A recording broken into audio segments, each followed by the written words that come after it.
Hello, and welcome to episode number 27 of the Swoop Shoot Podcast. Myself, Eric, Ernest, and Armani. AKA Celtics. Today's episode, we're going to recap the NBA Finals. As y'all know, the Warriors, they are back on top on the NBA world as champs for the fourth time in the last 8 year. The Warriors Invitational, as Draymond Green will say.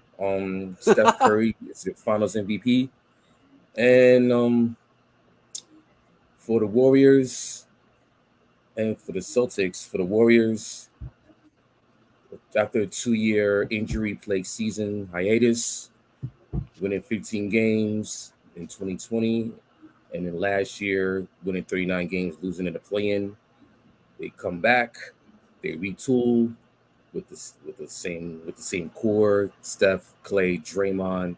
They add Andrew Wiggins. They also got a couple of draft picks with Wiseman from last year, Jonathan Kuminga, Moses Moody. They also picked up a couple of players with Gary Payton II, Jordan Poole, who was the rookie last year, and they're back on top for the fourth time in 8 years. So, give me your thoughts on this on the recap on the finals, and what do you expect from these two teams moving forward as we segue into the draft and free agency. Well, I'll start it off. I'll say it's a beautiful, beautiful time in Lakeland land right now. Even though we ain't winning chip, but like James Worthy said, he said Celtics ass, But that Celtic ass, yeah. But like it's a beautiful time in LA because we had to convert ourselves into Warrior fans for like these past 2 weeks. It was tough. Me personally, I'm not a fan of the Warriors, and I had a long hatred for Stephen Curry, but it calmed down just a little bit. So like I guess you could say it calmed down at the right time when I needed him the most. But I actually thought that the Celtics were going to put up more of a fight. I thought, like when we was giving out predictions on our last episode, I thought that the Warriors was going to win in Game 7, but just turns out that Boston's inconsistencies and the Golden State Warriors championship pedigree definitely shined through when they needed it the most. Even though at times it felt like kind of like a one-man army for the Golden State Warriors in the play of Stephen Curry, like Andrew Wiggins really stepped up. And Eric, I know you spoke about that on our last episode. I told you he was going to be the X factor. He came up big. Yeah.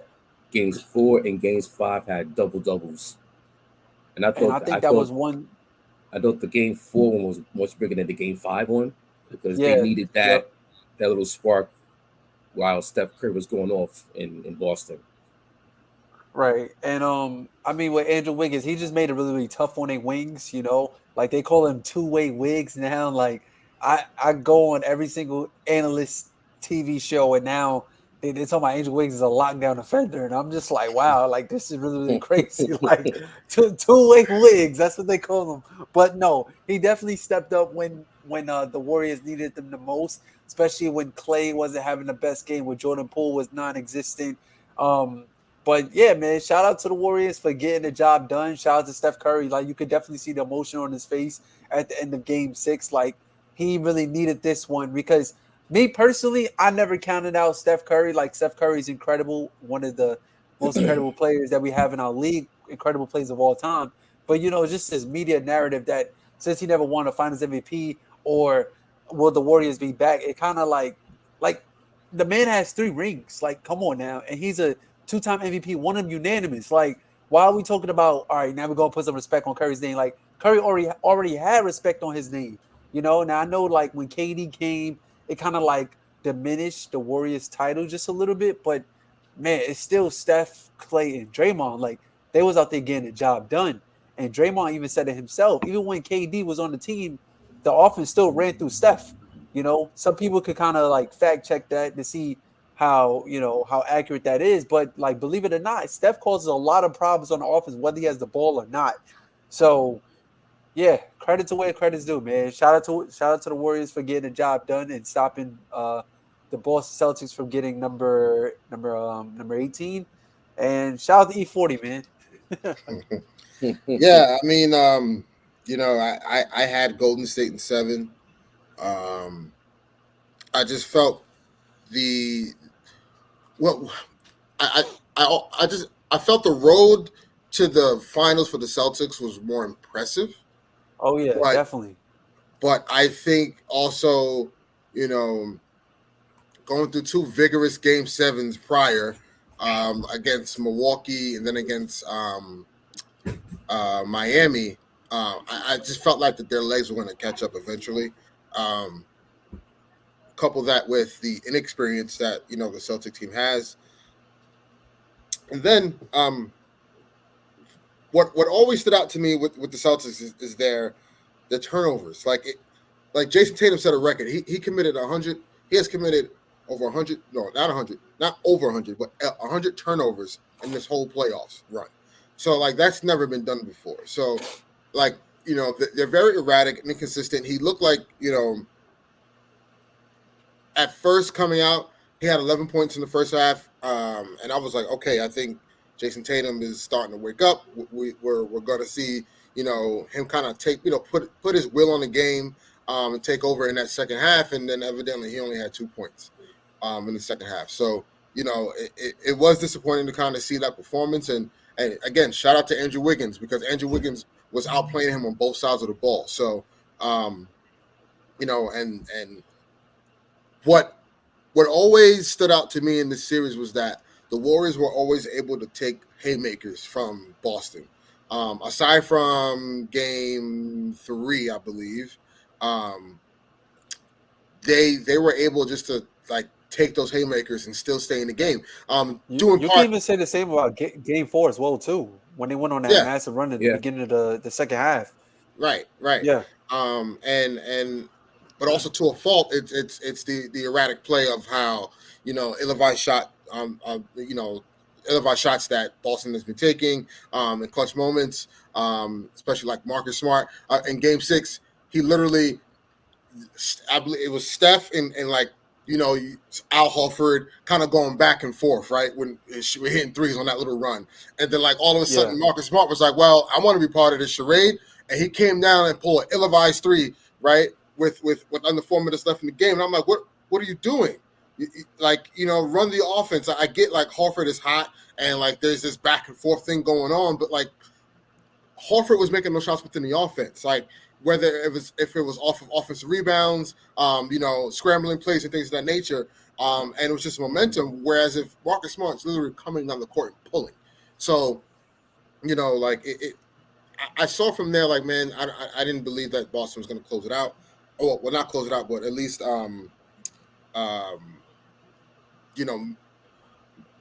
push this series to a Game 7. Sorry, I just got word that the Magic are in I saw it for Terrence Ross. Terrence Ross. Oh, that's a nice pickup. Hope they're asking for a bunch of second-round picks. Lakers got all that. Knicks. But anywho, again, shout out to Golden State Warriors for doing the Lord's work and preventing the Boston Celtics from getting number 18. Steph Curry has shown he can win without KD, win with KD. However, people look at it. I was always on the record. I don't care that KD went to Golden State. Yes, it was upsetting, but like it is what it is. This has been happening for years in the league. It's not just this new phenomenon that players want to, great players want to play with each other. Like front offices want to do that too. So let's not get that twisted. So, at the end of the day, shout out to Golden State, and Steph Curry has entered a new upper echelon of basketball immortality. And I asked this question to you guys because it's been a lot of talk about him being the greatest point guard of all time, as Andre Iguodala has stated, as Kendrick Perkins has stated, I cannot get on that train. Being on a Mount Rushmore, I cannot get on that train either. But Steph Curry is, in my opinion, a top 10 player of all time. He is arguably the second or third best point guard to ever play the game. I have him neck and neck right now. It's Magic Johnson. It's the best point guard of all time. And then I have Isaiah Thomas right after. So, like, Steph and Isaiah is kind of like, I would say combatant for that second spot for me. I can't call Steph the greatest point guard of all time when Magic Johnson has 5 championships, right? And he has 3 Finals MVPs, like multiple time All-Star. He won one of those championships as a rookie. In his rookie year, he was the Finals MVP and rookie. Like, it's crazy. And he had Bird to start got Game rookie 6 at center that season. Right. Bird game, got Rookie of the Year that year, and statistically, Magic had the better numbers. And then he went in and had to sacrifice him, And listen, I get Steph Curry, the greatest shooter of all time, changed the game, but let's not diminish and overstep what Magic Johnson has done. He was one of the 2 people that saved the league. Literally, there would be no Steph Curry if Magic Johnson didn't become who he was. So let's not forget that. Like that will never. It's not Johnson cut for, but remember Steph Curry. It was between him and Monte Ellis. Who wanted to build around and wanted to trade. They dodged a bullet. And they chose Steph Curry over Monte Ellis. And remember, Steph Curry had those early ankle injuries in his career. They were calling him paper tape Steph. That's like the red and the blue pill. Yep. Right. And I just think, look, there's this thing going around Lakers Twitter. Right, and I always like to shout out Lakers Twitter because we can be toxic as hell.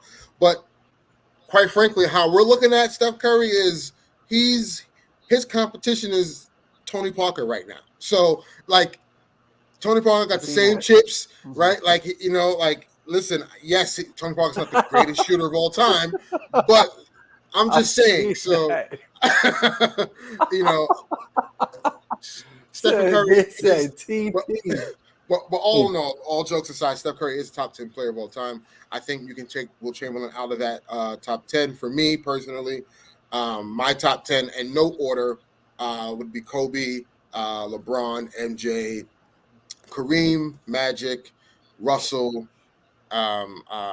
Steph, Kevin Durant, Tim Duncan, and Shaq. That's where my top 10 is. Larry Bird does fall out of that as well. So it's just that's again, it's all it's subjective and to each his own. But that's just me, and that's my take on the finals. And again, big congratulations and shout out to Stephen Curry and the Warriors. And honestly, the feel good story for me was Klay Thompson. Like for him, being out for those 2 years. Getting hurt in the finals and then coming back, playing in the finals. Didn't have much of a great series, but to see his, to fight through that and not persevere was really huge. So that was a feel-good story for him. And Kevon Looney, man, shout out to Kevon Looney. He had a great series, in my opinion.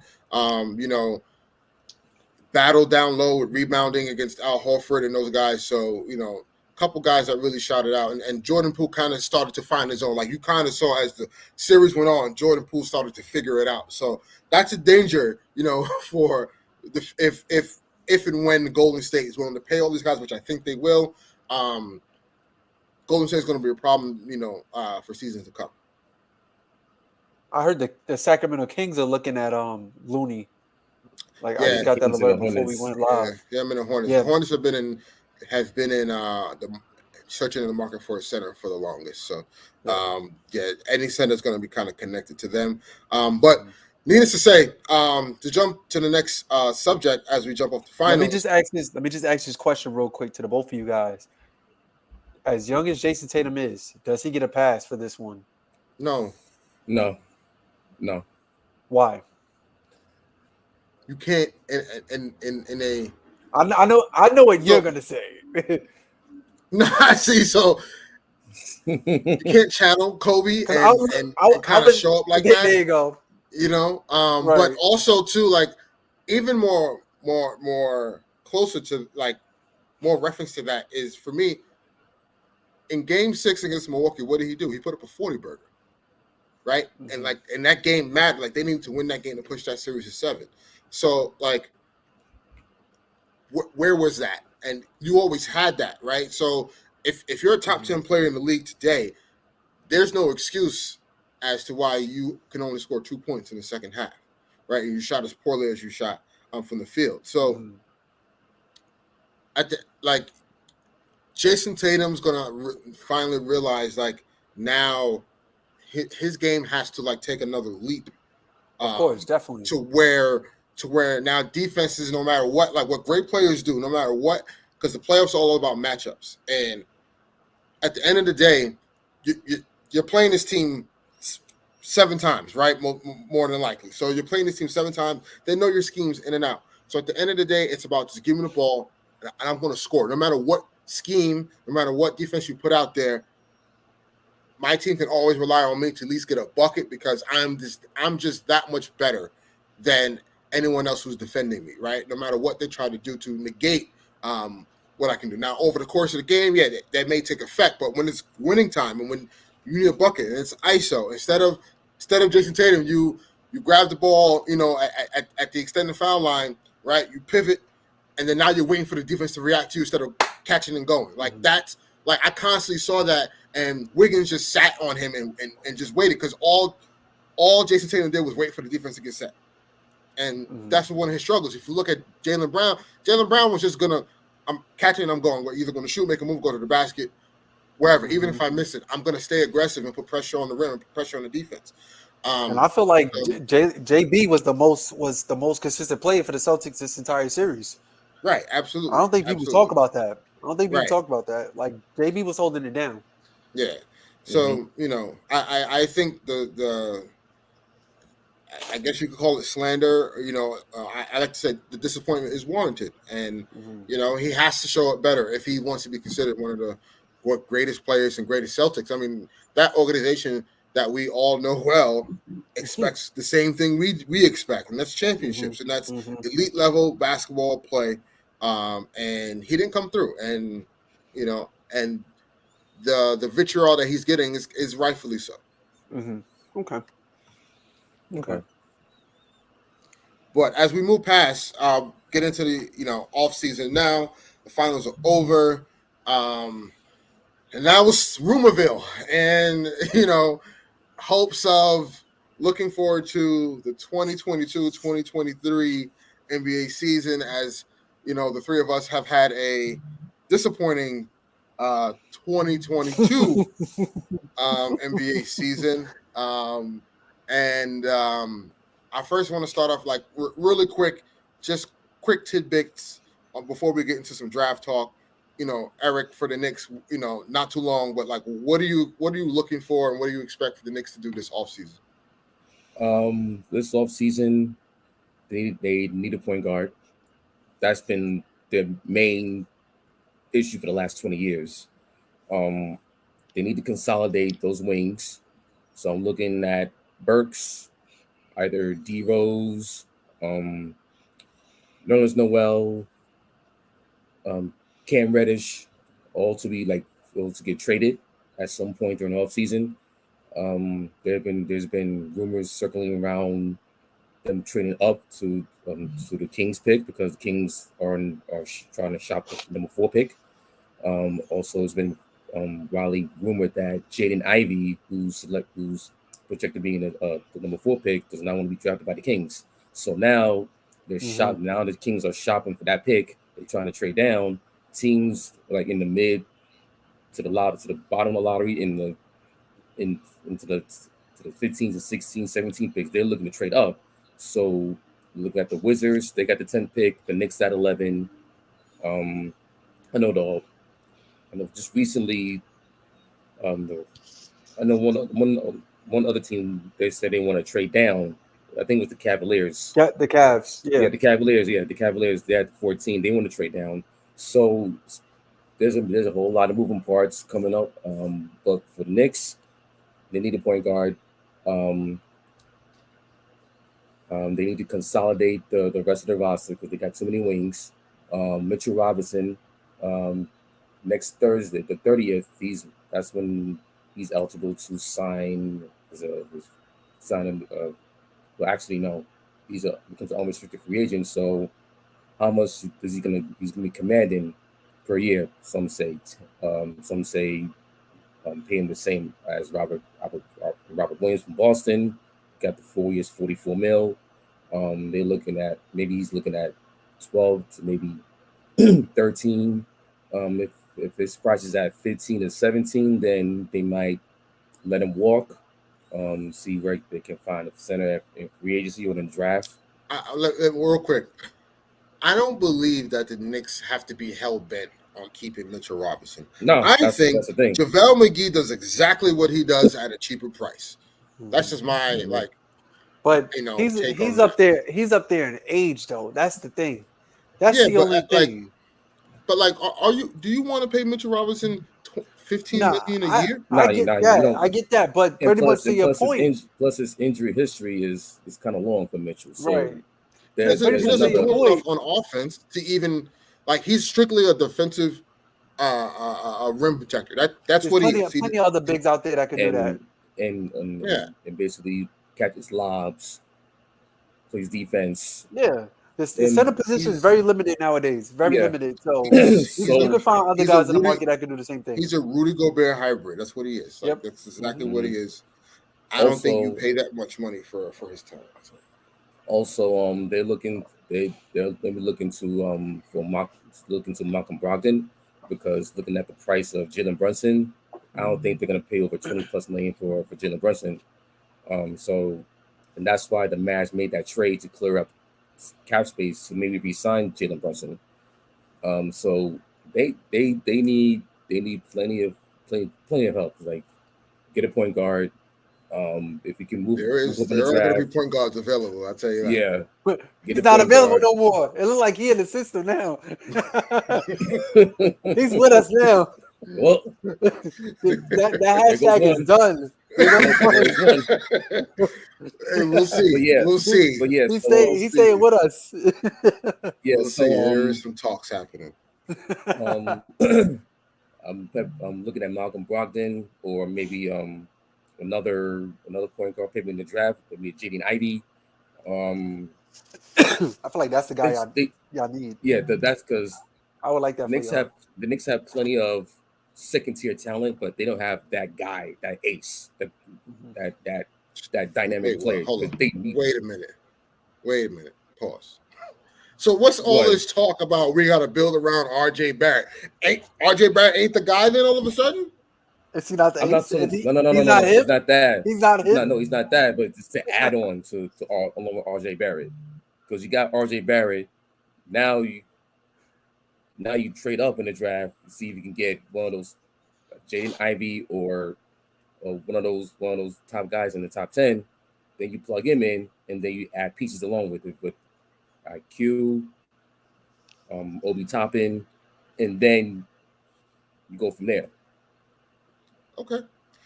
I mean, hey, hopefully the Knicks do something, but if they're going young, I just hope Knicks fans have a certain expectation because that's not a playoff team.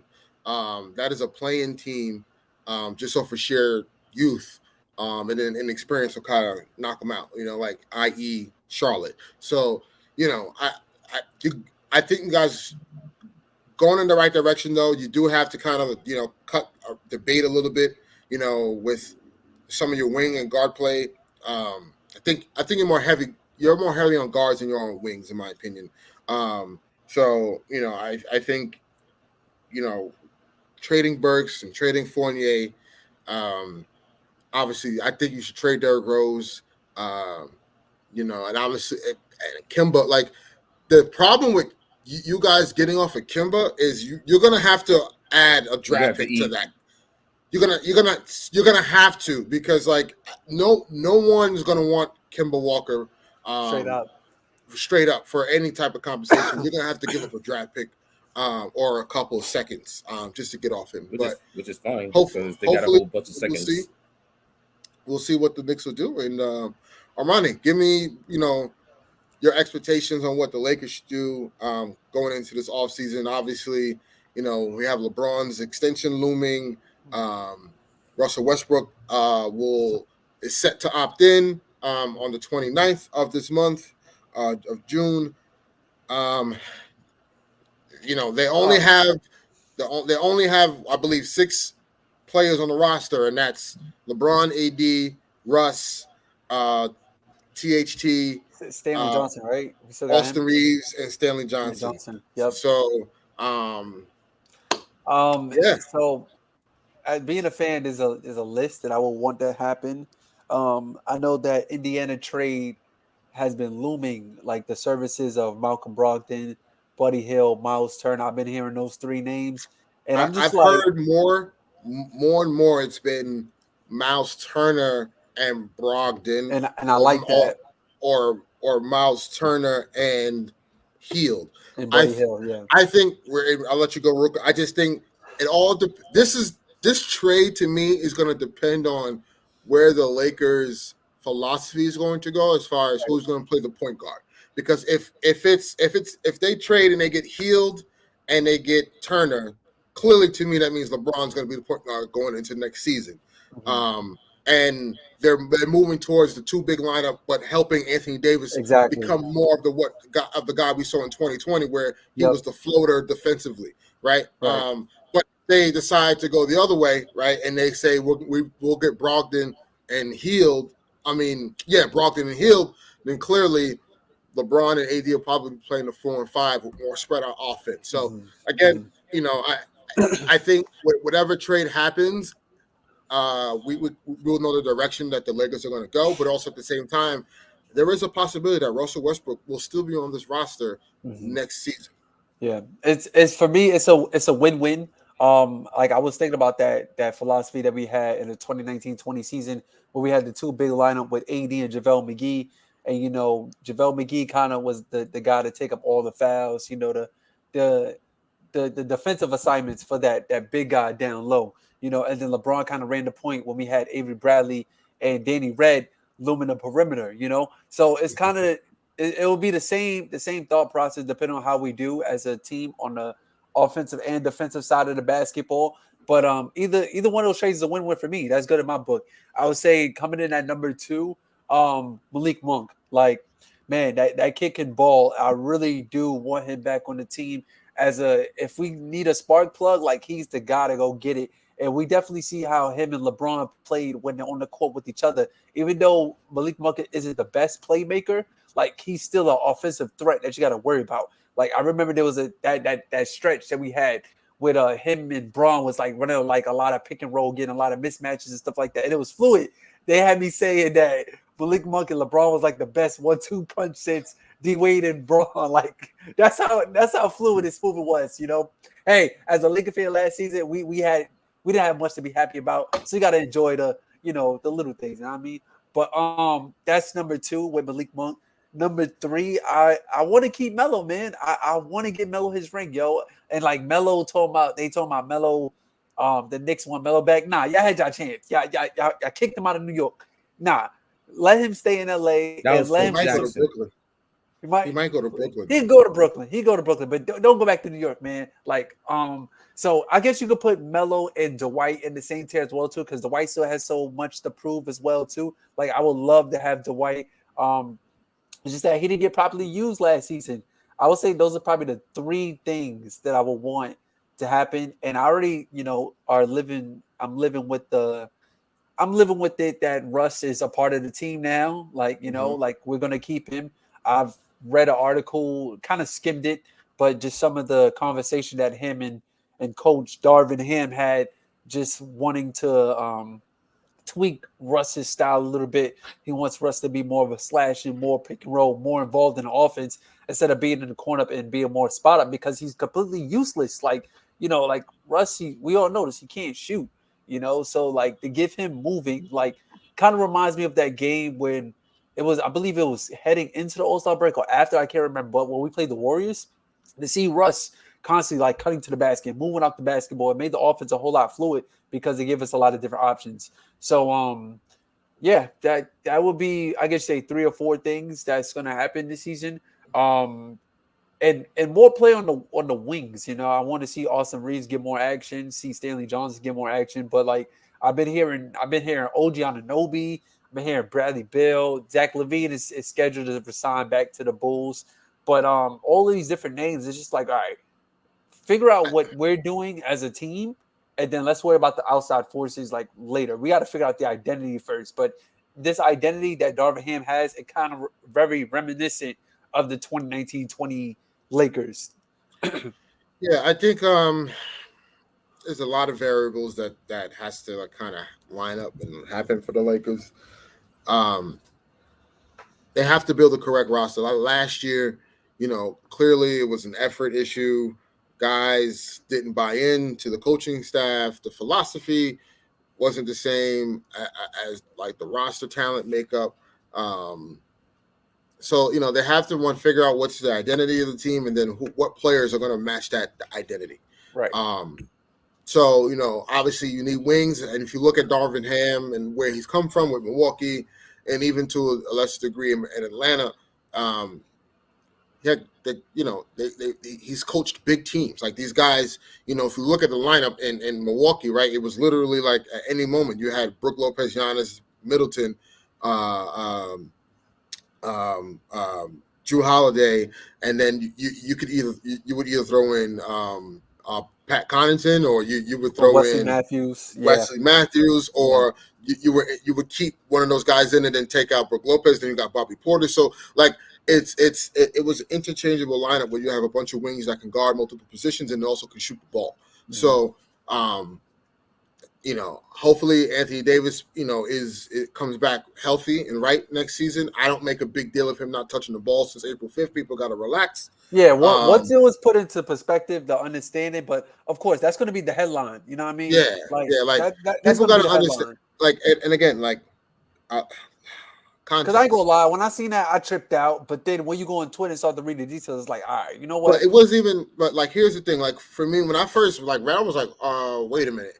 And then before I like quickly overreact, then I was like, wait, this is the first offseason he's had where he has nothing just to focus on but basketball. Yeah. So if you look at it, right, the year he's got traded to the Lakers, that was the most time he's had off, right? Because New Orleans sat him towards the end of the year, the infamous "That's All Folks" T-shirt and everything, and then he gets traded to the Lakers. They look great. He's healthy. Then they had the stoppage because of the pandemic. That 4-month layoff. Then they go back. They win the championship, and then the season starts right a month away. and a half later, right? Yep. So and AD was going into the offseason with a foot injury. So you had that, and then going into the offseason that year, that was typically like a month off. He couldn't get back into his normal routine, so his body wasn't right.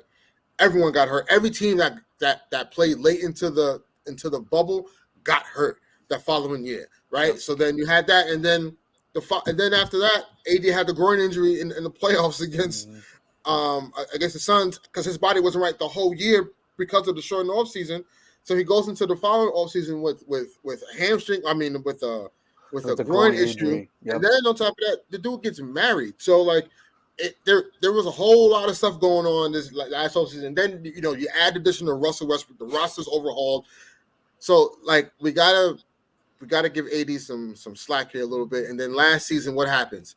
He gets 2 freak injuries that like he can't predict that. It's like someone falling into his leg causing an MCL strain or damn near tear, and then he's going up for a lob that Malik Monk kind of just like botched, and he lands on Rudy Gobert's foot, which was a grade 2 high ankle sprain. Like, and on top of that, he came back early from that ankle sprain because we had a chance to get in the play-in, and he still wasn't right. So it's like we got to give AD some slack. The fact that he has touched a ball since April 5th means that he's working on his body. So give the man some slack. I understand it. He had a career low percentages in shooting from the field. 19%, trash. And the 3-point line. But like we gotta put things in perspective. So I say that to say like the Lakers also have to figure out like if they're gonna keep Russ, what does that dynamic look like? and they have to get the right pieces around them to ensure that they're displaying their best skill set. And the biggest thing is defense and sacrifice. Like if Russ can just come in and use his physicality and His use focus. and use his That's part of it. athleticism. That's a big part of it too. Yeah. Yeah. And use his athleticism. I think there is a way, there is a universe where this works and they win a championship, with those three guys. So it remains to be seen. I hear a lot of conversations. Listen, the Lakers are willing to trade Russell Westbrook. That is out there. It's just for the right price, and it's for they don't want to give up too many assets to get bad contracts for guys that are not going to produce. Yep. They would rather take bad contracts for guys that are going to produce in that scenario. So that's why I truly personally, if it's not Indiana, I would call the Knicks because I like Evan Fournier and I like Alec Burke with that team because I think Alec Burke kind of takes off some of the ball handling skills from LeBron, and then Evan Fournier is a shooter. And man, I think with AD and LeBron on the court, with Evan Fournier, you're gonna get a lot of looks, man. He's gonna get a lot of open looks. So but again, it's all about the commitment on defense. We know Darvin Ham's a no-nonsense coach, and that's what he's asking of his players, and that's what he's expecting of his players this coming year and the next couple of years. This is possibly a weird take, but I can see KCP back on the roster, man. I can see that. Yeah, I mean, listen, there is, again, if Bradley Beal is a thing, which I don't believe the Lakers should go out and try to get another big star with a big contract, and you're top heavy, and all you left is back to square one minimums, right? But if they do make this trade somehow and they get Bradley Beal, the trade package would be Russ, THT, Kendrick Nunn, and then you'll get Bradley Beal and KCP in that deal because the money works, right? And you could, however you figure out the draft picks and the protections and all that stuff, that could get added. But like that can work. Now I'm okay with getting KCP back and Bradley Beal. All right, that makes some sense to me. But again, I like to have flexibility, and I want to see the Lakers add depth. Like the name of the game to win a championship in this league, you have to have depth, and you have to be able to have players that can guard multiple positions and do multiple things on the court. So, as we finish talking about the Lakers and the Knicks as far as all-season expectations, we're going to go into the draft. As you know, the Orlando Magic have the number 1 pick this year. Personally, I don't think they're going to pick Chet Holmgren. I don't think he is a number 1 pick for what they need. Given the fact that Jonathan Isaac should be back next season for them, Mo Bamba may be on the trade block, may not be. I don't think they need another big man in that system, in that program. I think Jabari Smith should be the consensus number 1 pick. Adding him as a small forward, power forward type of guy that's what they need, right? With Cole Anthony and with Jalen Suggs, I think that's a team you can kind of build around. You know what I'm saying? Like, and this is why Terrence Ross is up for trades, because it's clearly like they want to go younger, right? They can have a starting 5 of or Jonathan Isaac or Mo Bamba, Jabari Smith at your 4. Your 3 is Chemi Okoke, right? Is that how you say his name? Okiki. Yeah, Chemi Okiki, and then you'll have Suggs and Cole Anthony as your backcourt. Also, so you got a Franz Wagner.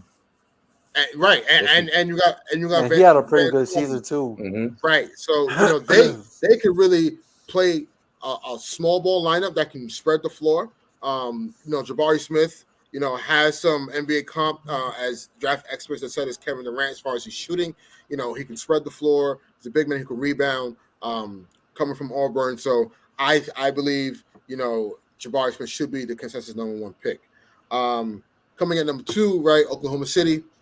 They have the 2nd pick in the draft. Who knows what they're going to do? They have, I think, 30 first-round picks coming up in the next few years. So it's insane how much picks they got. And then I believe they picked up another first-round pick in the trade that they just did with the Nuggets. Denver. JaMychal Green. They acquired JaMychal Green, and a first round pick. I believe for who did Denver acquire in that trade? So the Nuggets, they traded Jermichael Green and a protected 2027 first round pick to the Thunder for the number 30th pick. Mm-hmm. So the Nuggets are gonna have picks number 21 and 20. So they have picks number 21 and 30, and the Thunder have picks 2, 12, and 34. Wow. Seems like to me Denver may be packaging those 2 first round picks to upgrade their roster. As you know, Monte Morris and Will um, Barton. Will Barton is on the trade block, so you could probably get some good depth and some pieces for those 2 guys plus the 2 They're first trying to round get picks. that third guy. That's Yeah, what it yeah, is, especially with Jamal and Murray coming back. it And could they're trying to lock that be. in. We hear a lot of Damian Lillard talk, and him and Jokic teaming up together, which would be a dangerous duo. You know, but we'll see. Portland is also in the game.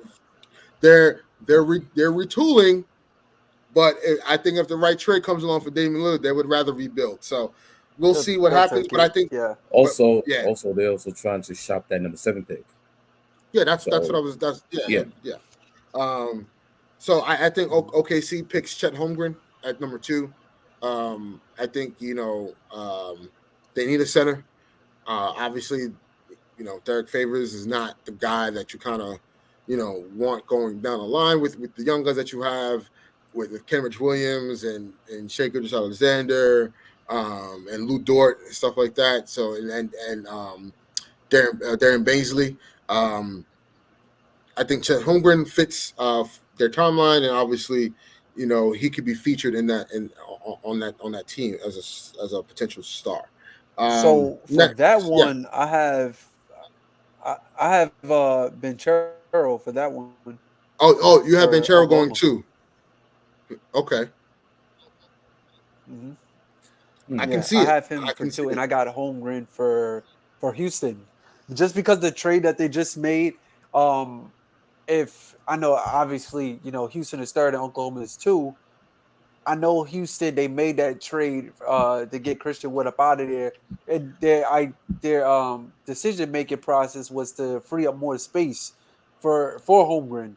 So definitely, I feel like that's their Maybe guy for them. Hmm. I That's who would. they circled on the draft board. I would debate you on this because I feel like the reason why they got rid of Christian Wood is because they want to feature Şengün as their starting center. Hmm. Do they really want to go that route? He's He playing well. The kid is he good. played well. He played really well though. He's good, and Yeah, man. that's why I think Banchero makes sense for Houston because Banchero is a point forward, so to He's more speak. about he's more like a hybrid Mm-hmm. point power forward shooting guard. But you can play him Yeah, at center at times. and Depending on the and matchup. Yeah. I think with him, with Jalen Green and Kevin Porter Jr., I think that's those are the and then you add Şengün in that, like those are the 4 guys they kind of want to build around. Mm-hmm. And then who obviously they will get something for Eric Gordon. I think he will be traded this offseason.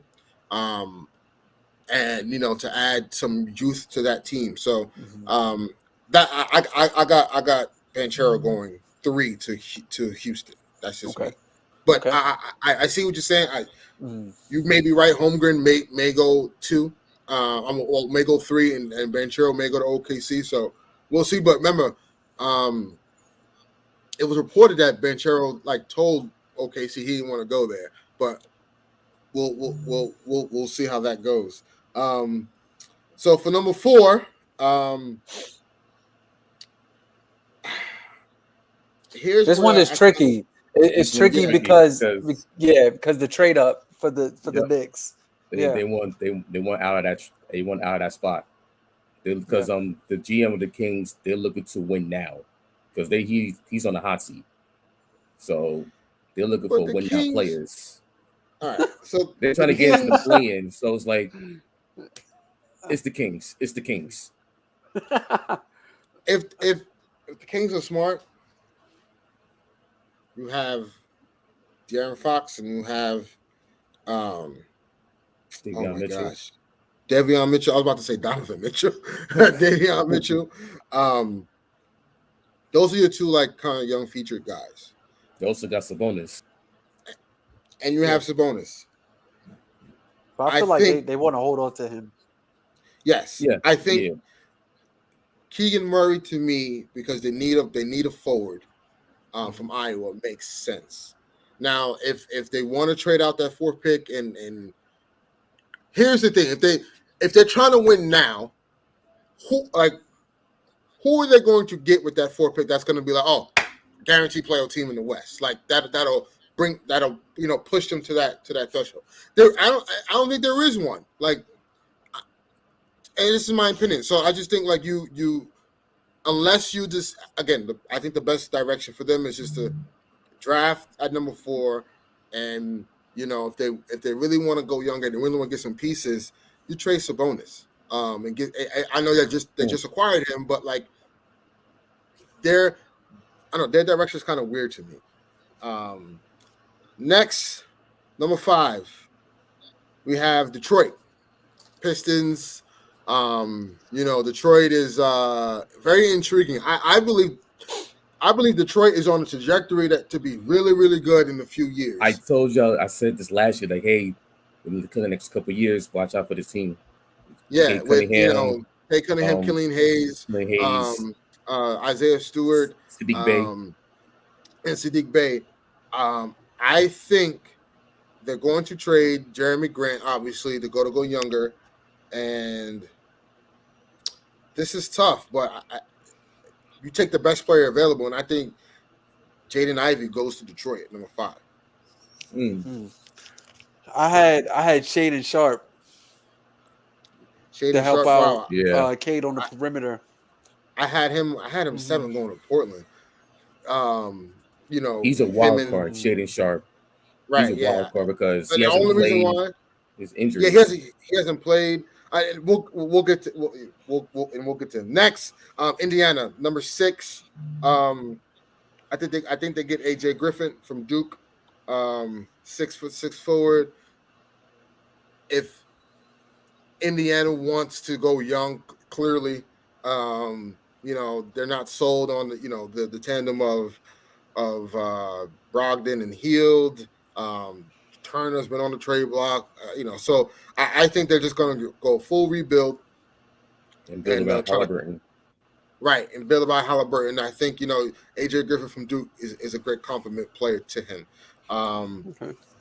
Next, Shaden Sharp, I had him going to 7 to Portland only because I think him with Anthony Simons is a good backcourt, good young backcourt. It's going to put up a lot of shots, a lot of fast-paced offense between those two guys. Obviously, if Dame Lillard is still there, that may change. So that's why The only thing with that though, if let's say if they do pick him up, right, Portland, I feel like they could possibly fall into that same cycle they had with Dame and CJ.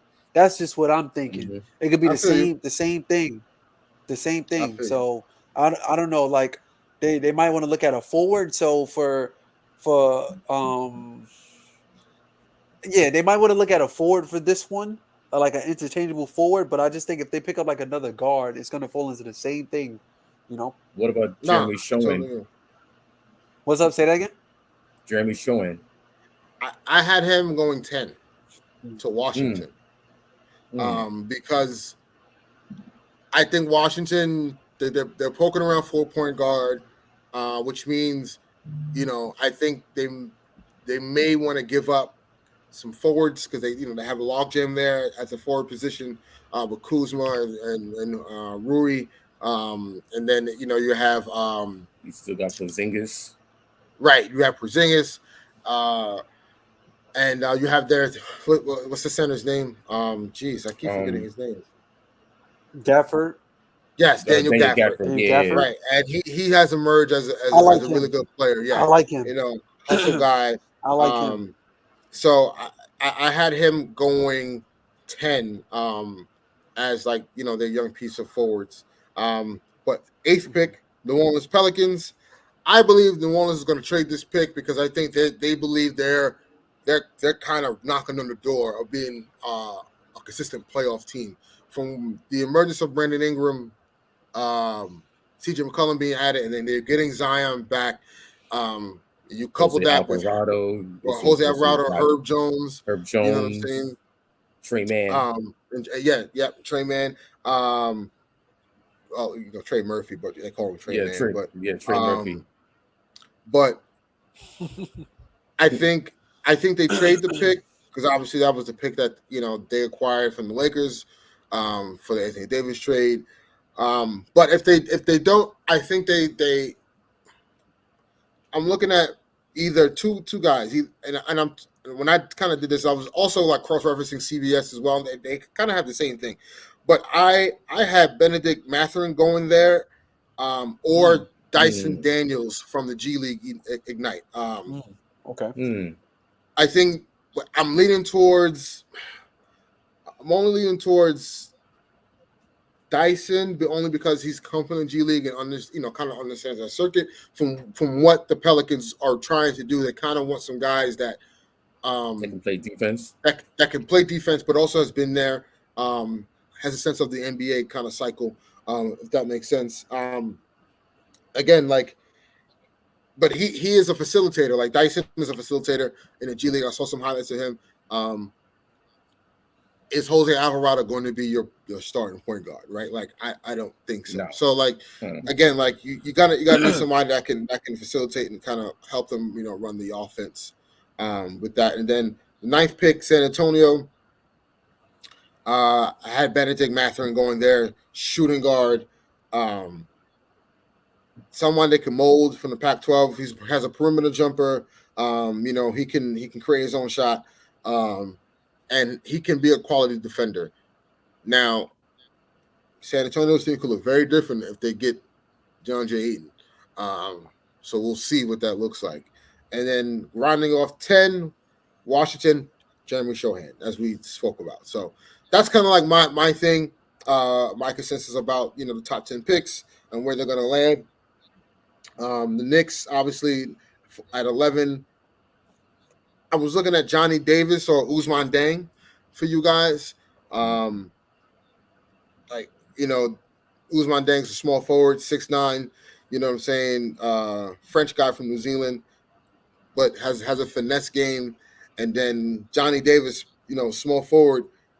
He shot 30% from three in the sophomore year.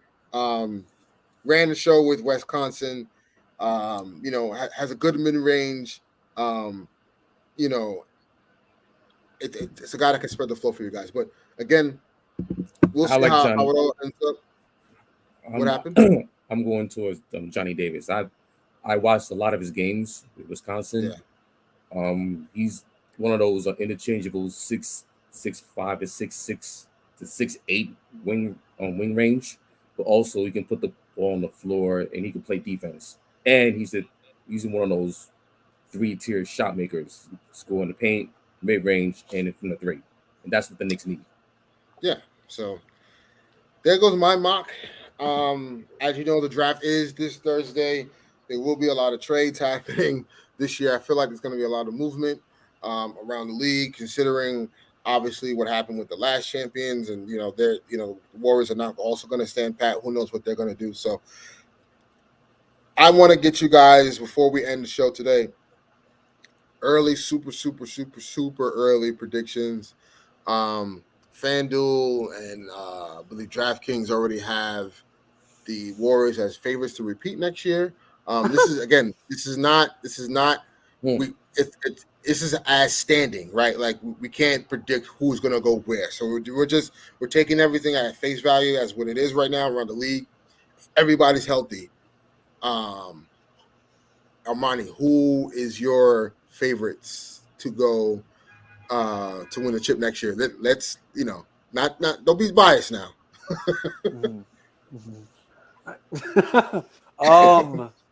Sheesh, the favorite. I got the Bucks. Again. I'm not going to count them out. I do feel like if Middleton was playing,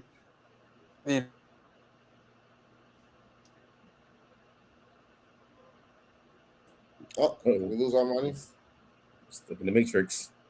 Yeah, he's stuck in the matrix. Armani, we'll get back to you. Eric, give me Okay. your My early you know, prediction. your early prediction champion. Mm, everyone healthy. Everybody healthy. Everyone healthy. I still got the Warriors because and also the fact that you still got those 3 draft picks that really haven't played, with Wiseman, Moody, and Kaminga, to at least replenish that run that they're on right now. And who knows who they can get in free agency? I heard that Bradley Beal is in the Warriors on the Warriors radar. So it's like That's not happening. it ain't happening, but you never know. And they got the most. They can spend the most money in the league.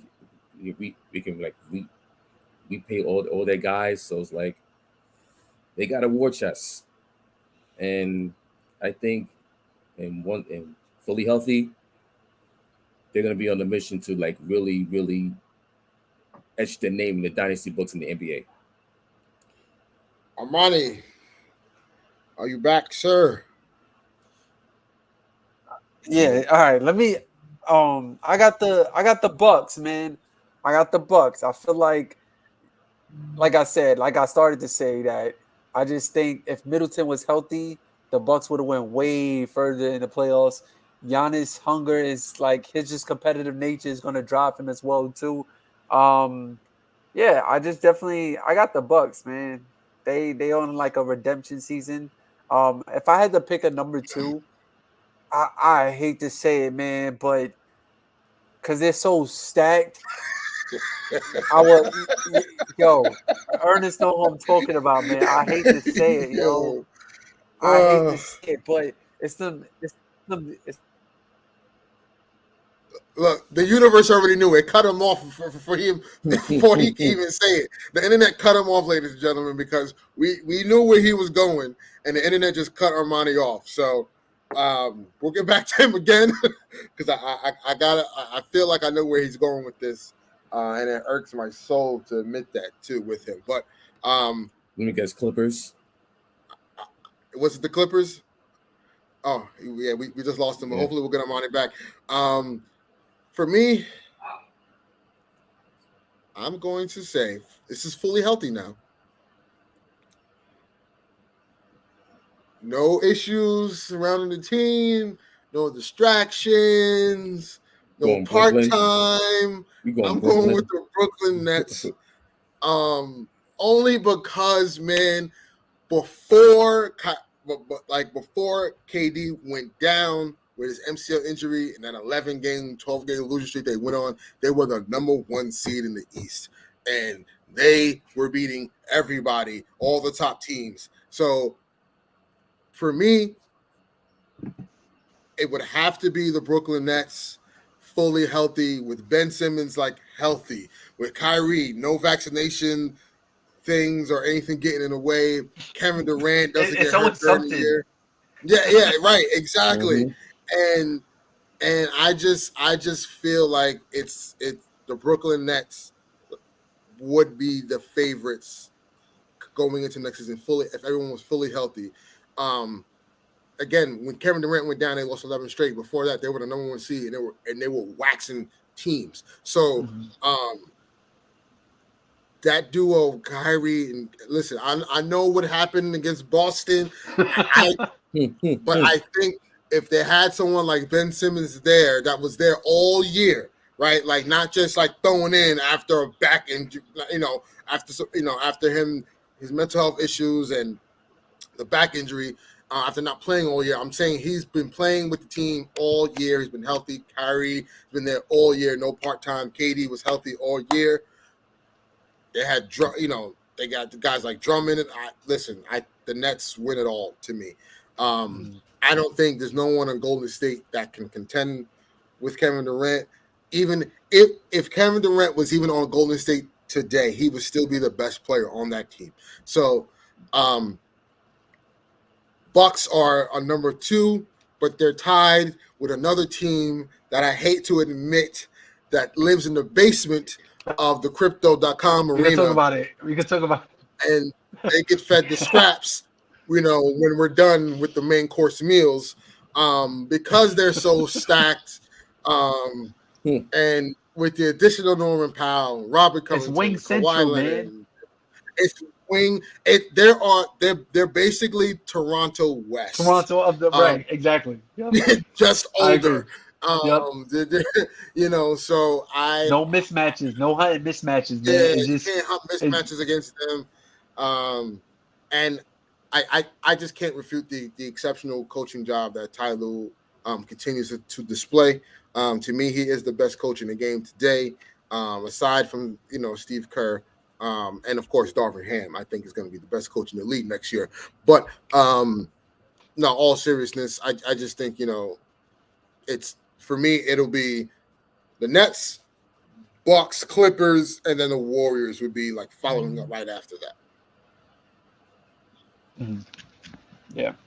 Yeah. So I know I kept getting cut off, but to elaborate on the Clippers, man, it's pretty much Wing Central, man. Like imagine you trying to hunt mismatches, and you got Kawhi on the ball. Kawhi switches off. You got PG switches off. You got Norman Powell. Norman Powell switches off. You got Robert Covington. Like you in for a long night, It's man. nasty. Like It's nasty you're, over you're, there, man.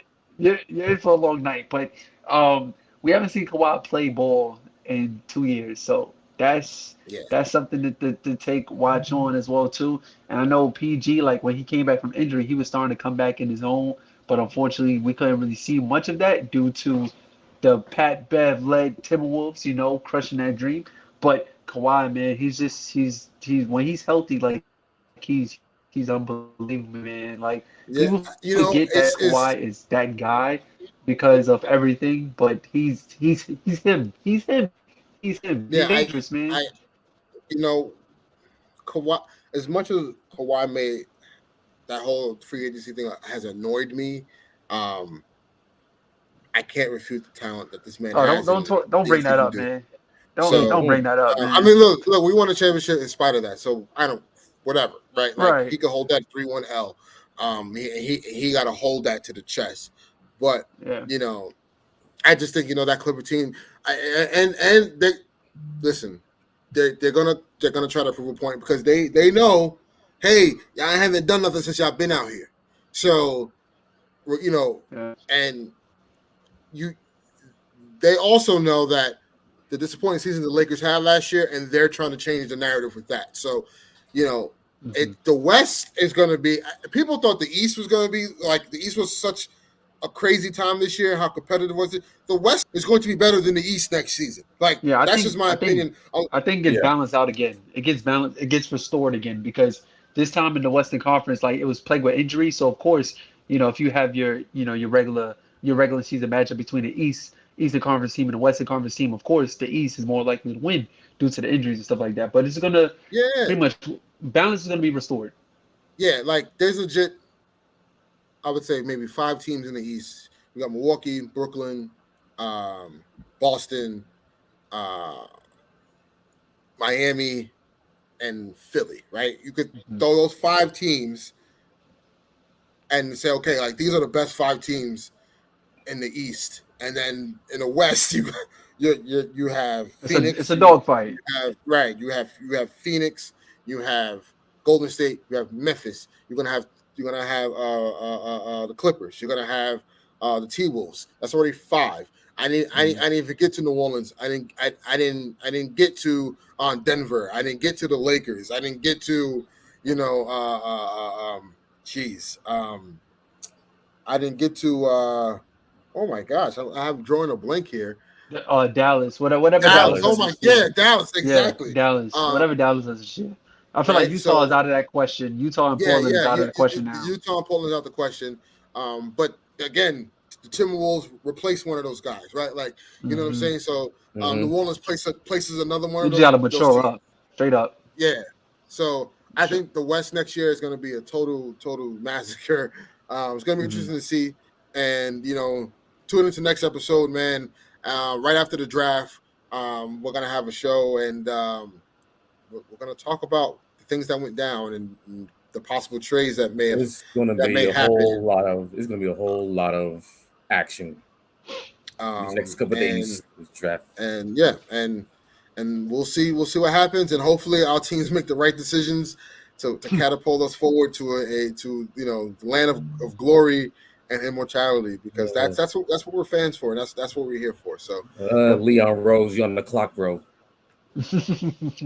hey, Rob Pelinka, you already know what you got to do. But until next time, guys.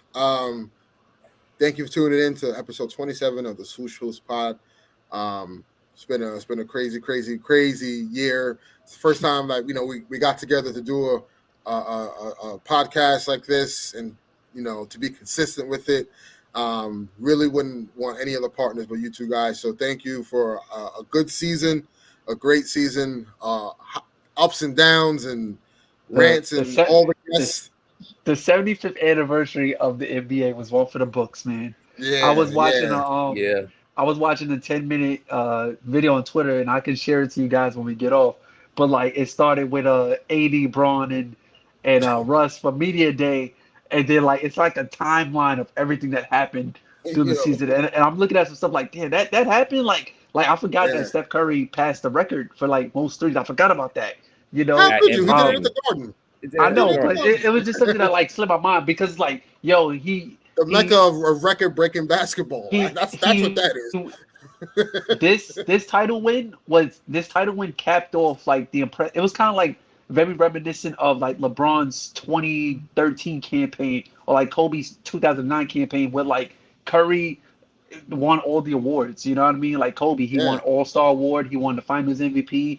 He won the World Championship. Same thing with LeBron. LeBron could have won every single award, because he was that dominant. And Curry, he had he beat the 3-point record. He won the he won the All-Star Game MVP. So like, it was one of those seasons. You know what I mean? But it was just funny just to like take you through the timeline and see everything that happened with the whole Ben Simmons thing, the whole Kyrie Irving it was thing. crazy. It was like we were literally in the Matrix, man, with the NBA. Right. And shout out to all the guests. Shout out to Jamal. Shout out to Josh. Shout out to Sean. Yes. We will continue to have more guests, especially this off season. I want to have some home fans. I want to get my guy John Gass on the show. He's a huge Chicago Bulls fan, and I want to talk to some other teams' fan bases and kind of see what they expect for their teams and how it pans out coming this year. So stay tuned. We're gonna have more guys on the show, more women on the show. We're gonna talk about women's basketball. Shout out to Sue Berg. This is her last year. She's retiring. Top 5 women basketball player of all time, in my opinion. And yeah, till next time, guys. And free Brittany Griner, yo. Free Brittany Griner. Yeah, absolutely. Yes. It's been way too long. Brittany Griner has been way too long. It's over 120 days now. And as you know, they extended her detention until July. So shout out to Brittany Griner. Please, if you don't know what the cause is, the issues are, please look it up. Google is free. And get educated and sign the petitions. I have, and we got to do what we got to do to get her home safe. So, again, peace from the Swoosh Hoops Pod, episode 27. We'll see you next time, right after the draft. Peace. Sure.